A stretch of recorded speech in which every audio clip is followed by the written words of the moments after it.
నమస్తే, welcome to our channel. నేను సిరి. మనం చూసినట్టయితే జగన్మోహన్ రెడ్డి గారు ఢిల్లీలో అయితే ధర్నా చేయడం జరిగింది. ఆ తర్వాత కొంతమంది నేతలు అంటే మోదీ గారిని కావచ్చు, ఇంకొంతమంది నేతల్ని కావచ్చు, తన అపాయింట్మెంట్ కోరడం జరిగింది. అయితే అక్కడ తనకి పరాభవం ఎదురైంది. అంటే సొంత పార్టీ నేతల ముందు, ఇంకా ఇతర పార్టీ నేతల ముందు తనకు ఒక పరాభవం అయితే ఎదురైందని చెప్పేసి వార్తలు వస్తున్నాయి. ఇంతకు అసలు అక్కడ ఏం జరిగింది ఏంటనేది మనకి వివరించడానికి మనతో పాటు ఉన్నారు ప్రముఖ సీనియర్ జర్నలిస్ట్ జగదేవ్ గారు. నమస్కారం సార్. నమస్తే సార్, ఇప్పుడు చూసినట్టయితే మనం చూసాం జగన్మోహన్ రెడ్డి గారు ఢిల్లీలో ధర్నా చేశారు. అంటే ఏపీలో శాంతి భద్రతలు కరువైపోయాయి అని చెప్పేసి, చాలా అల్లర్లు కూడా అవుతున్నాయని చెప్పేసి, ఆ తర్వాత ధర్నా చేసిన తర్వాత తనకి పార్టీ నేతల ముందు, ఇంకా ఇతర వేరే పార్టీ నేతల ముందు తనకు ఒక పరాభవం ఎదురైందని చెప్పేసి వార్తలు వస్తున్నాయి. అసలు ఏం జరిగిందంటారు?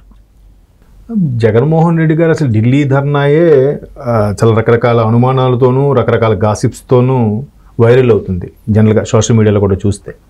అంటే ఇప్పుడు అసలు ఆయన వెళ్ళింది నిజంగా కార్యకర్తల కోసం అక్కడ ధర్నా చేయడానికి వెళ్ళారా, కార్యకర్తలను ఊచకోత కోస్తున్నారని ధర్నా చేయడానికి వెళ్ళారా అనేది పక్కన పెడితే ఆయన ఏం చెప్తున్నారంటే, కార్యకర్తల కన్నా ముందు కావాలంటే నన్నేమైనా చేసుకోండి, నా అభిమానుల్ని కార్యకర్తలని చేయొద్దు అన్నట్టు కూడా ఆయన స్టేట్మెంట్ ఇచ్చారు.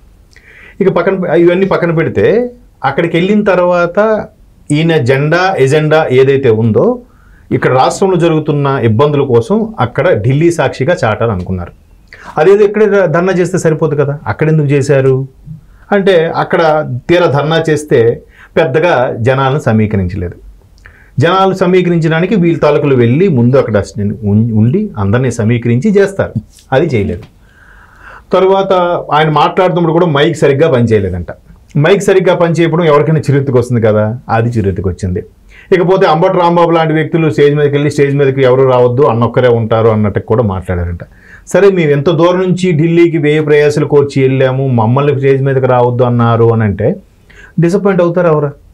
అంటే ఆయన ఫ్యాన్స్ ఎవరైతే ఉన్నారు, ఫ్యాన్స్ కావచ్చు, నాయకులు, అట్లీస్ట్ నాయకులైనా స్టేజ్ ఎక్కాలి కదా.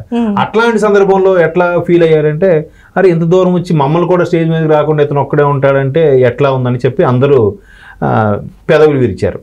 సరే, బయటికి పడకపోయినా లోపల మాత్రం చాలా ఫీల్తో ఉన్నారు. ఇదిలా ఉంటే ఈ ఇండియా కూటమికి సంబంధించిన నాయకులు, ఎంపీలు ఒక్కొక్కరుగా వచ్చి కలిసి మద్దతు తెలిపి వెళ్ళారు. సో ఇండియా కూటమి వాళ్ళు ఎందుకు వచ్చారు అని అంటే, ఇండియా కూటమిలోకి ఈయన వెళ్ళబోతున్నారా అనే ఇది కూడా ఇక్కడ చాలామందికి అనుమానాలు రేకెత్తిస్తుంది. ఒకటి, రాహుల్ గాంధీతో సయోధ్య కుదర్చడానికో, లేదా ఇండియా కూటమిలోకి ఎంటర్ అయితే రేపొద్దున బయట నుంచైనా కాంగ్రెస్కి మద్దతు ఇచ్చేలాగా, లేదంటే విలీనం కాకుండా బయట నుంచి ఉంచే మద్దత, లేదంటే ఇండియా కూటమిలో ఒక స్థానం సంపాదించుకుంటారా అనే విధంగా ఉంది. దానికి అఖిలేష్ యాదవ్ గారు కూడా మంత్రాలు జరుపుతున్నారన్నట్టుగా వార్తలు వస్తున్నాయి. ఇదిలా ఉంటే అసలు రాష్ట్రపతి ముర్ముకి కలిసి వినతిపత్రం సమర్పిద్దామన్నా, లేదంటే ఈ ఎన్డీఏ కూటమిలో ఉండే మెయిన్ వ్యక్తులు కలుద్దామన్నా, లేదంటే ప్రధాని మోదీ గారిని కలుద్దామన్నా కూడా వాళ్ళకి చొక్కెదురైంది. అంటే అపాయింట్మెంట్ ఎక్కడ దొరకలేదు. సరే, మోదీ గారు ప్రధానమంత్రి కాబట్టి బిజీ షెడ్యూల్ దొరకకపోయి ఉండొచ్చు. మిగతా మంత్రులు, కేంద్ర మంత్రులు కూడా కొంచెం బిజీ అయిపోవడం వల్ల, వేరే ఇతర కారణాల వల్ల ఈయనకి అపాయింట్మెంట్ ఇవ్వలేదు. సో అదొక రకమైన కొంచెం అవమానంగా ఫీల్ అవుతారు కదా. ఇంత దూరం నుంచి వెళ్ళాము, కొన్ని కలుద్దాము, కనీసం ఏంటి చర్చలు చర్చించడానికైనా, లేదంటే పార్టీ పరిస్థితి గురించి అయినా, లేదంటే ఫర్దర్గా తీసుకోవాల్సిన చర్యల గురించి అయినా, లేదా ఇతను రేపొద్దున ఎంపీగా వెళ్ళిపోతారనుకున్నట్టు కూడా వార్తలు వస్తున్నాయి కదా. అవినాష్ రెడ్డి గారితో రాజీనామా చేయించి ఎంపీగా వెళ్ళిపోయిన నేపథ్యంలో, సో సెంట్రల్కి మళ్ళీ ఆయన ఎంపీగా వెళ్తే అట్లీస్ట్ ఒక లాబింగ్ చేసుకోవడానికైనా, కొంతమంది పెద్దల్ని కలిసి మాట్లాడుకోవడానికైనా ఇతను ఇప్పటి నుంచే గ్రౌండ్ వర్క్ చేసుకుంటే కదా అప్పుడు ఆయనకి కలవడానికి అపాయింట్మెంట్ ఇస్తారు, లేదంటే ర్యాపో మెయింటైన్ అవుతుందని ఈయన కలవడానికి ప్రయత్నించారన్నట్టు కూడా వార్తలు వస్తున్నాయి. మొత్తం మీద ఇవన్నీ ప్రకారం చూస్తే ఆయనకి అపాయింట్మెంట్ అరువు సరిగ్గా ఇవ్వలేదు. అలాగే ఇండియా కూటమిలోంచి కూడా కొంతమందే వచ్చి పలకరించేసి మద్దతుగా ఇచ్చేళ్ళారు. అక్కడ ఎక్కువ మంది జన సమీకరణ కూడా జరగలేదు ధర్నా సందర్భంగా. మొత్తం మీద ఒక 200 మంది ఉంటారు. 200 మందిలో కూడా పోలీసులు కానీ మీడియా వాళ్ళే సగం మంది ఉంటారు. మిగతా 100కి నుంచి వీళ్ళ తాలూకు వాళ్ళు ఎవరు ఉండదు. సరిగ్గా అరేంజ్మెంట్స్ కూడా వైసీపీ వాళ్ళు చేయలేకపోయారు.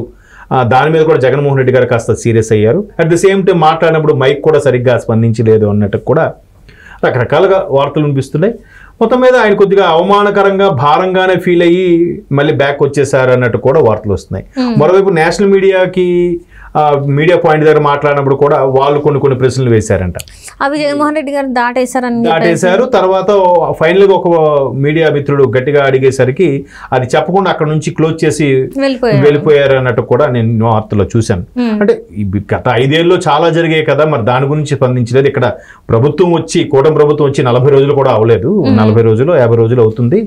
మీరు ఇప్పుడే రాష్ట్రపతి పాలన పెట్టాలి, అందరినీ కలిసి వెళ్దామని అనుకుంటున్నారు, ఇది ఎంతవరకు కరెక్టు అన్నట్టుగా కూడా అడిగేసరికి మొహం చాటేశారు, మళ్ళీ వెనక్కి విజయవాడ వచ్చేసారు అన్నట్టుగానే ఉంది. అంటే ఇక్కడ చూస్తున్నట్టయితే ఇంకొకటి మెయిన్గా అందరి క్వశ్చన్ ఏంటంటే, వివేకానంద రెడ్డి గారి హత్య జరిగినప్పుడు ఎందుకు అక్కడ ఢిల్లీలో ధర్నా చేయలేదు?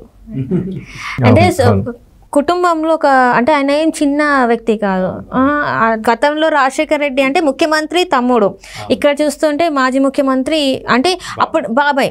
సో ఇప్పుడు మరి ఎందుకు ధర్నా చేయలేదు? ఎందుకు మరి ఆ నిందితుడు ఎవరని సిబిఐని గట్టిగా ఫోర్స్ చేయలేదు, ఒత్తిడి చేయలేదు? సో ఇవన్నీ అడిగింది నేను లేకపోతే ప్రజల్లో కాదు, షర్మిలగాడు కూడా అడిగారు, సునీతగాడు.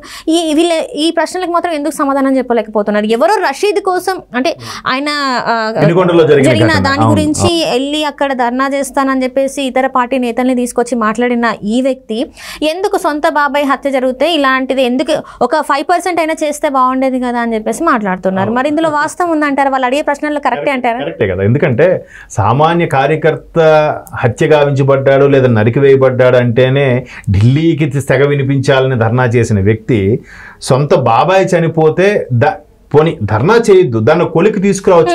ఇప్పుడు 5-6 సంవత్సరాల దగ్గరకు వస్తుంది, అయిపోయింది. ఇప్పుడు 2018లో జరిగింది, ఇది ఆల్రెడీ 24, మీరు అన్నట్టు 6 ఏళ్ళు అయిపోయింది. రేపు ఆగస్టు వస్తే ఆగస్టులో సెప్టెంబర్లో జరిగినట్టుంది మర్డరు. మీరు అన్నట్టు 6 ఏళ్ళు పూర్తి అయిపోతుంది. మరి ఎందుకు మాట్లాడలేదు? మరి ఇవన్నీ కూడా మంచి వ్యాలిడ్ పాయింట్స్ అనండి. వ్యాలిడ్ పాయింట్స్ అడిగినప్పుడు నిజం నిష్ఠూరులా ఉంటుంది కదా ఎవరికైనా సరే. నిజం మాట్లాడేసరికి ముఖం మీద అడిగితే ఎవరైనా మాకు అప్పుడు మాకు సంబంధం లేదే, దానికి ఇది లేదే అని చెప్తారు. ఇంకొంతమంది తెలివిగా తప్పించుకుంటారు. అంటే ఇక్కడ తప్పించుకోవడానికి ఏమి ఆయన నార్మల్ వ్యక్తి కాదు, ఇంకేదో కప్పిపుచ్చుకోవడానికి ఆయనదేమి నార్మల్ డెత్ కాదు. ఎవరో హత్య చేశారు, అండ్ ఇంకొకటి నువ్వు ఉన్నది ఒక ముఖ్యమంత్రి స్టేజ్లో ఉన్నావు, నువ్వు ఇంకా అధికారుల మీద ప్రెషర్ తీసుకురావాలి కదా, ఎవరు తెలియాలని మాట్లాడాలి కదా. ఇన్ని సంవత్సరాలు మీరు జాప్యం చేస్తున్నారు అంటే దీని వెనకాల ఇంకేదో స్టోరీ ఉంది, అందుకే మీరు ఈ రోజు కూడా మాట్లాడట్లేదు, రైట్? అదే ఇప్పుడు వాళ్ళు సింపుల్గా ఏం మాట్లాడతారు, గత ప్రభుత్వ అరాచకాలు ఇవన్నీ చెప్తారు. మరి గడిచిన 5 ఏళ్లలో ఎంతమంది దళితులు చంపబడ్డారు, ఎంతమంది అమాయకులు చంపబడ్డారు. ఒక డాక్టర్ స్థాయి వ్యక్తులు కూడా ఎంత అమానుషంగా అవమానించబడి చంపబడ్డారు. ఈరోజు ఆ తల్లి ఎంత ఘోరంగా ఎంత బాధగా ఉందో అసలు ఎవరికైనా తెలుసా? అవేవి గుర్తులేవా వీరికి? సింపుల్గా ఇట్లా మాట్లాడేసి పోలీసుల మీద సీరియస్ అయిపోయి మేము మళ్ళీ మా రోజులు వస్తాయి, ఇప్పుడు అయిపోయి మీ అధికారులు ఉన్నారు, మీ అధికారం మీ చేతులు ఉందని మీరు రెచ్చిపోవద్దు, తర్వాత మాది కూడా వస్తుంది అని చెప్పేస్తున్నాడు సింపుల్గా ఆయన. అలా చెప్తుంటే ఇప్పుడు అనిత గారు కూడా ఏమన్నారు అసెంబ్లీ సాక్షిగా, మొగుడికి కొట్టి మోసాట్లు అన్నట్టుంది. గత 5 ఏళ్ళు ఎన్నో చేశాడు ఆయన, అలాంటిది ఇప్పుడు మళ్ళీ తిరిగి అక్కడికి వెళ్ళి ధర్నా చేస్తుంటే ఆశ్చర్యంగా ఉంది, హాస్యాస్పదంగా ఉందని కూడా హోంమంత్రి అన్నారు. ఇప్పుడు అందరికీ తెలిసిపోతుంది. మీరు అన్నారు ఇప్పుడు మంచి పాయింట్, అది వివేకానంద రెడ్డి గారిని చంపినప్పుడు లేని బాధ కార్యకర్తకు చంపితే వచ్చేసిందా? అంటే సొంత రక్తం కదా. మరి ఇక్కడ మీరు అన్నట్టు సొంత రక్తము, అసలు ఆ కుటుంబం వైపు కన్నెత్తి చూడాలంటే ఒక్కొక్కడికి పడుతుందే, అలాంటిది చంపేశారు కదా ఇంట్లోకి వెళ్ళి. మరి మరి దీని గురించి ధర్నా కాదు, ఇప్పుడు కనీసం దాని మీద చిత్తశుద్ధితో ఎవరు వాడి మీద శిక్ష వేయించండి. సమ్ ఎక్స్ ఎవరైతారు ఇప్పుడు ఆరోపణలు ఎదుర్కొంటున్నారో కాదు, ఎందుకంటే వాళ్ళ అమాయకులు వాళ్ళ ఎంపీగా గెలిచారని కూడా అంటున్నారు. ఇప్పుడు కాదు, వేరే వాడు ఎవడో ఉంటాడు కదా, వాడికి వేయించండి శిక్ష. ఇదంతా కూడా జగన్మోహన్ రెడ్డి గారికి తెలిసే జరిగిందని చెప్పేసి కూడా కొన్ని వార్తలు. మరి అది మా అందరికీ తెలుసు కాబట్టి ఎవ్వరూ ఓపెన్ అవ్వక భయపడి సైలెంట్గా ఉన్నారు. ఎవరే కేసు పెడతారో, ఎవరి మీద ఏమి రుద్దుతారో భయంకి వాళ్ళంతా కూడా ఓటుతో వాళ్ళ సమాధానం చెప్పారు. అంతకు మించి మనం ఎక్కువ మాట్లాడుకోకూడదు.